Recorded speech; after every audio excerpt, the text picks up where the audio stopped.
querida igreja, é interessante esse texto, fala sobre a multiplicação da raça humana. Os homens foram obedecendo a ordem de Deus de casarem, e isso fez com que houve essa multiplicação. Porém, a multiplicação da raça humana trouxe consigo a multiplicação da maldade, da violência, da corrupção. E esse texto, esse capítulo, aponta para uma resolução de Deus. Qual foi a resolução criada por Deus para corrigir essa geração pervertida e pecaminosa? A resolução de Deus foi o dilúvio. Deus envia o dilúvio como um castigo, como um juízo para essa geração que estava comprometida com a corrupção, com a violência e com a maldade. Então, algumas verdades podem ser vistas aqui, e olhando com mais cuidado o texto, é possível identificar as causas, é possível identificar a fonte, o embrião, o que levou essa geração a essa maldade. E é possível também diagnosticar a atitude que Deus teve perante o envio do dilúvio. E assim como no capítulo 4, o personagem principal foi aqueles dois irmãos, o Abel e Caim. No capítulo 5, o personagem principal é o Enoque. Agora, no capítulo 6, o personagem principal dessa narrativa torna-se o nosso patriarca Noé. Então, presta atenção no texto e vamos ver o que a Bíblia tem a nos dizer sobre essa temática, que é a maldade humana e o juízo divino. Em primeiro lugar, os homens haviam obedecido à ordem de Deus, se multiplicando, a população aumentou, e a interpretação cristã tradicional do século III, defendida também por Lutero e por Calvino, foi de que os filhos de Deus, nesse texto, são os descendentes de Sete, que foi descendente, que foi escolhido por Deus para ser o substituto de Abel, assassinado pelo seu irmão Caim, que tornou-se um assassino. E os filhos dos homens, as filhas dos homens, aqui nesse texto, vêm da linhagem de Caim. Então, os filhos do homem, os filhos, deixa eu ler o texto aqui para não confundir. Os filhos de Deus, representado aqui, vêm dessa linhagem de Sete, que tinha por característica ser uma família piedosa, e as filhas dos homens, que aqui no texto diz que eram formosas, vêm da descendência de Caim. Bem,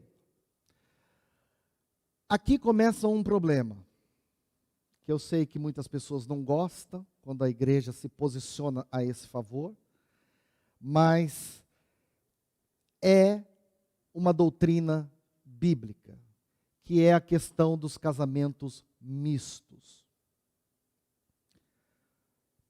Os filhos dos homens, os filhos de Deus, foi coabitar com as filhas dos homens. Se sentiram atraídas por elas, porque o texto diz que elas eram formosas. A beleza exterior os atraiu. Talvez o formato do corpo, o comprimento do cabelo, a cor dos olhos, a aparência física. Mas tanto o Antigo Testamento quanto o Novo Testamento reprovam a união mista. Paulo chega a dizer que é estar sobre um jugo desigual. Então, os homens descendentes de Sete, que vem de uma árvore genealógica de vida com Deus, de piedade, eram piedosos, eram homens santos, vão se misturar com as filhas de Caim, que vem de uma história, de uma genealogia de deturpação, né? A gente viu no capítulo anterior a árvore genealógica de Caim, né? Seus inúmeros descendentes que não foram pessoas tementes a Deus. Então, a multiplicação da raça humana e os casamentos mistos, não era propósito de Deus. Eu sei que é difícil, mas as moças falam, não, pastor, mas eu me apaixonei, ele é um homem bom, e fica tranquilo, vai dar tudo certo. E a gente finge acreditar que vai dar, né, irmãos? Porque muitas vezes, no começo, pode até ser que dê certo, mas lá na frente, em algum momento, a relação vai apresentar conflitos. Aliás, já apresenta conflito quando são da mesma ordem, da mesma fé, né? Imagina, então, quando não se tem os mesmos valores, quando não se crê na mesma fé, quando não se adora o mesmo Deus. Então, como se foram multiplicando os homens e foram nascendo as filhas, vendo os filhos de Deus e as filhas dos homens que eram formosas, tomaram para si mulheres, as que entre todas mais lhe agradaram. Esse é o pano de fundo, né? A multiplicação da raça humana e a disseminação da maldade. Bem, no verso de número 3, então disse o Senhor, o meu espírito, veja que Deus retira a influência do seu espírito no homem, né? Não agirá para sempre no homem. Deus dá ao homem aqui um tempo de 120 anos, para que esse homem possa se arrepender, ouvindo a mensagem do profeta Noé. 120 anos é o mesmo tempo que ele levou para construir a arca. E agora Deus está usando Noé como um pregador, como um evangelista, para falar para aquela geração que eles precisavam se voltar para Deus, nesse período antes do dilúvio. Porque Noé construiu a arca, e ao mesmo tempo que ele construía a arca, Noé era um homem bivocacionado. Ele trabalhava como carpinteiro, mas ele também era um pastor. Ele era um pregador, a Bíblia fala que Noé foi um pregador de justiça. Ele pregou a justiça.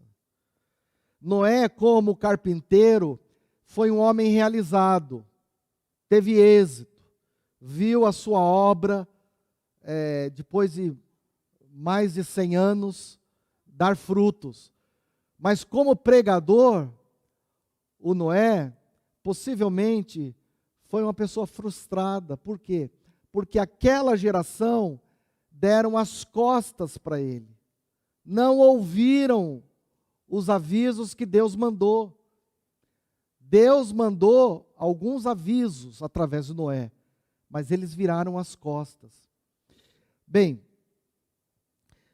terceiro lugar, a Bíblia também fala acerca desses gigantes que viviam na mesma época que os filhos de Deus coabitavam com as filhas dos homens. Esses gigantes eram homens famosos. Eles realizavam grandes conquistas. Eles eram quase que uma divindade. É que nem um lutador de sumô no Japão. É quase uma divindade. Você não faz noção. Eles reverenciam aqueles lutadores, né? Para eles lá, eles têm um status fenomenal. E esses homens, eles eram gigantes. E o povo de Israel viveu nômade sobre a terra porque fugia desses gigantes, né? Um desses gigantes foram derrotados por um jovenzinho, um homem que era amigo de Deus, que se tornou rei de Israel, e vocês sabem a história de Davi ao derrotar Golias. No verso de número 5, entendemos aqui essa passagem como um desgosto de Deus, porque Deus viu que a maldade havia se multiplicado. Ou seja, com essa geração pré-diluviana, essa maldade, essa multiplicação da maldade, esse coração do homem que, ao invés de andar com Deus, procurou outros caminhos, isso trouxe um desgosto profundo em Deus. E a gente pode ver esse desgosto em 3 aspectos. No primeiro aspecto, o texto diz o que Deus viu. O que foi que Deus viu? Deus viu a maldade. Irmãos e irmãs, Deus não é indiferente e nem insensível ao que se passa na terra. Deus viu o Senhor a maldade do homem. Deus vê, Deus avalia, Deus diagnostica, Deus não tem prazer e não pode deixar a maldade sem o castigo.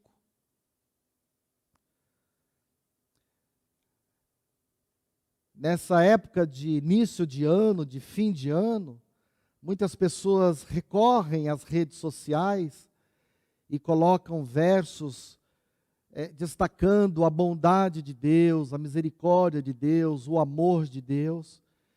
Mas Deus, além de bondade, amor e misericórdia, Ele também é um Deus de juízo. A maldade não ficará sem castigo. A maldade, a violência, a corrupção, que é a tríade pecaminosa desse capítulo, não ficará sem o juízo de Deus. Então Deus viu a maldade da mesma forma que Deus vê hoje. Deus, Ele vê a maldade. Ora, naquela época de Noé, estava havendo uma transição. Aquelas famílias piedosas e santas estavam se misturando com o ímpio, naquela época. E essa mistura estava produzindo famílias disfuncionais. A escolha aqui foi beleza. Viu os homens que essas mulheres lhe agradavam. Mas a integridade com Deus, a vida com Deus, não foi levado em conta na hora de se constituir famílias. E as famílias foram crescendo, crescendo, crescendo, e com isso viu o Senhor que a maldade do homem havia se multiplicado na terra. E que era continuamente mau o desígnio do seu coração. Segundo aspecto, o que Deus sentiu quando Deus viu essa maldade. No verso de número 6, disse então o Senhor, ter se arrependido de ter feito o homem na terra, e isto lhe pesou no coração. Como entender essa expressão, Deus se arrependeu, se a Bíblia por inúmeras vezes diz que Deus não é homem para que minta, e nem filho do homem para que se arrependa? Mas na teologia, nós estudamos um termo que é chamado de antropopatia, que é atribuir a Deus um sentimento humano. Então o texto aqui está atribuindo a Deus um sentimento, sabe? Me arrependi de ter feito homem. Esse é um sentimento que nós conhecemos, nós sabemos. É uma frustração, é um desgosto, né? Por quê? Porque a maldade havia se multiplicado. O plano de Deus, Deus tinha feito o homem, colocado ele num jardim, estabelecido ele como mordomo, dado a ele capacidade para ser o gestor da criação, tudo sob controle de Deus, tudo seguindo normalmente. E aí você vê a transição. O homem peca, é expulso do paraíso, a violência começa a se multiplicar, a maldade também, a violência também. Aí temos o primeiro assassinato na Bíblia, que é um assassinato em família, o Caim assassinando o próprio irmão. E aí a gente vê toda essa geração indo ladeira abaixo. Toda essa geração pré-diluviana se afastando de Deus, se esquecendo do Senhor, virando as costas para Deus. Deus não vai deixar barato isso. Ele vai tomar as suas providências. Nós vamos ver no texto mais para frente quais serão as providências que Deus vai tomar. Terceiro aspecto, verso de número 7, foi o que Deus viu, o que Deus sentiu e o que Deus falou. O que é que Deus fala? Primeiro, Deus viu a maldade.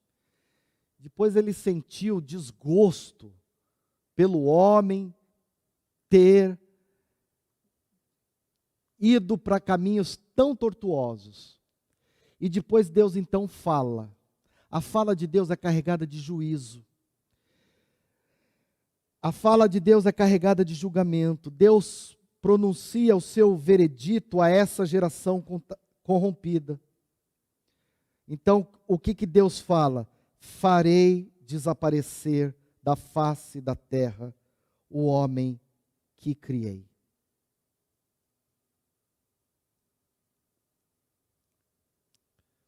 Tem algumas pessoas que gostam de brincar, de ser Deus. Mas se eu tivesse no lugar de Deus, eu não teria feito isso. Imagina, né? Teria preservado. Deus é livre e soberano nas suas decisões. Ele não precisa pedir autorização para ninguém sobre as decisões que ele toma. E a decisão que ele tomou aqui foi: eu vou fazer desaparecer da face da terra essa geração de homens maldosos, de homens violentos, de homens corruptos. Então Deus viu do céu que a terra não estava cheia de bondade, não estava cheia de misericórdia, a terra não estava cheia de fraternidade, a terra não estava cheia de igualdade, a terra estava cheia de maldade, de desigualdade, de violência, de corrupção, de assassinato, de morte, por aí afora.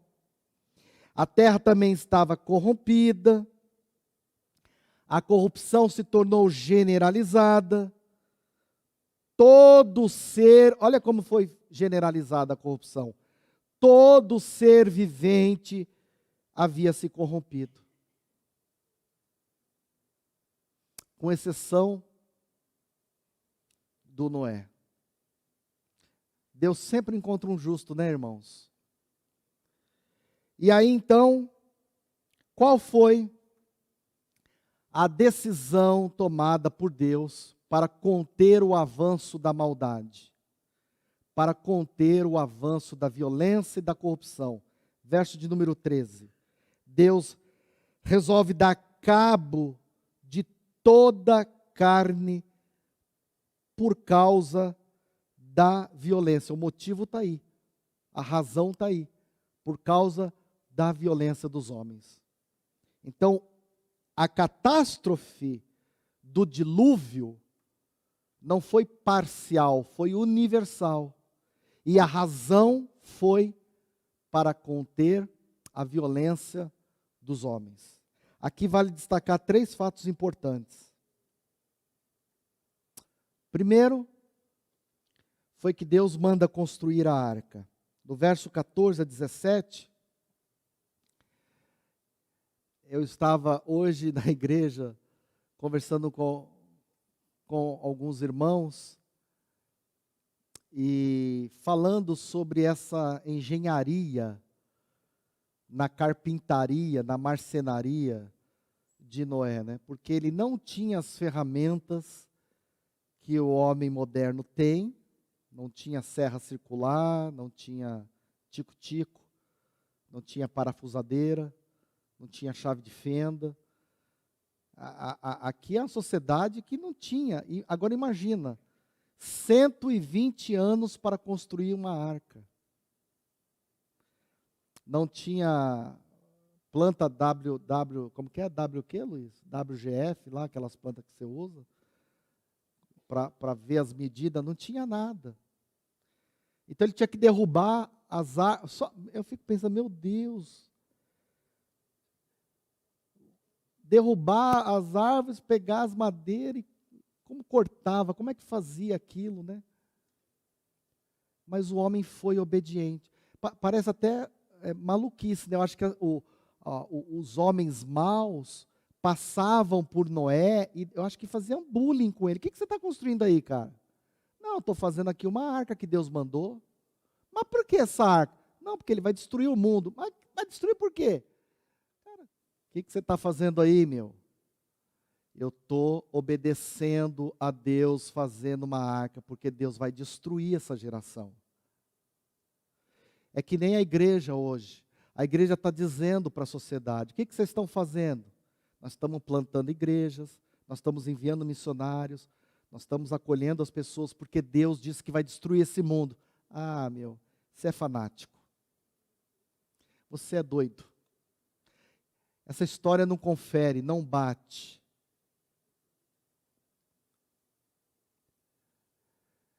Aí vem alguns sinais de Deus, né? Veio o tsunami, aí todo mundo entrou em pânico. Meu Deus, o tsunami está destruindo a asa, vai chegar aqui, e não sei o quê. E tal. Aí veio a pandemia, o que as pessoas mais buscavam no Google era Jesus, Apocalipse, todo mundo desesperado, né? Vai morrer, vai morrer. Então, Deus manda os avisos, vem os alertas, se arrependa. Se arrependa. Esse foi a mensagem que a arca estava mandando para aquelas pessoas. Ou vocês se arrependam, ou vocês vão ficar fora. 40 dias e 40 noites de chuva. Nessa chuvinha que deu aqui em São Paulo. Essa que deu em São Paulo já matou um monte de gente, né? Aqui foi um verdadeiro tsunami. Alagou tudo. E aí, no verso de número 18, depois que Noé segue rigorosamente todas as orientações, Noé não tinha dificuldade com isso, sabe? Ele sempre foi um homem obediente a Deus.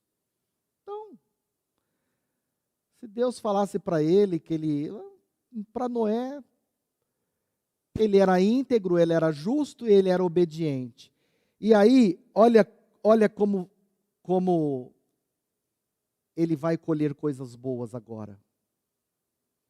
Porque a obediência de Noé, a vida íntegra dele, e a justiça e retidão de caráter, proporcionou a ele receber de Deus uma aliança, uma promessa de que a família dele não morreria. Essa é a primeira vez que a palavra aliança aparece na Bíblia.